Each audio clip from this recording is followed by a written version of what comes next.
Hey everyone, my name is Jack Wang, and welcome back to this week's College Planning Tip of the Week. As always, with me is Nancy Steenson of Steenson College Coaching. Nancy, as someone who helps families on the admission side of this whole college planning process, what's your view about the financial aspect of this process? Because inevitably, families are going to be forced with that question. What are some of the things that you see? What are some tips? Well, Jack, I'm so glad you asked me that because, as you know, my primary focus is admissions, not financing college. That's what I have you for. But in truth, when working with a student, we want to make sure that all the colleges on the list are a good academic, financial, and social fit for the student. So I do have financial conversations with parents. And I think the most important thing that I try to let parents know is that I don't have a magic wand, and there are no magic wands. Too often, I hear parents say, well, this is how much we want to spend on college. But if Susie gets into her dream school, we'll find a way. I hear that very, very often. Find a way. Again, there's no magic wand at the end of the cycle. And so what happens is parents sometimes find themselves, Susie got into her dream school. It's $80,000 a year. Susie also got into a school that's going to cost them $65,000. She got into a school that's going to cost them $50,000, and she's gotten into a school that's going to cost them $35,000 because of merit, because of financial aid, whatever the case may be. And now Susie wants to go to her dream school because mom and dad sort of promised by saying we'll find a way. But when looking at the hard numbers in April, parents will often say, well, whoa, wait a minute. Why would I pay $80,000 here if we can go here for $35,000?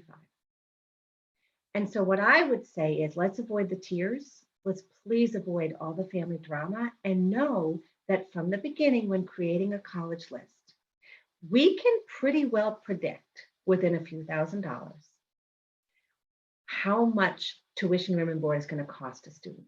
Now, there are always going to be some outliers, and that's why we always want to cast a wide enough net. But whether it's need-based aid or merit aid from schools who do give merit money, we can get some idea of what to expect. What is that nut going to be? What's going to be on that award letter?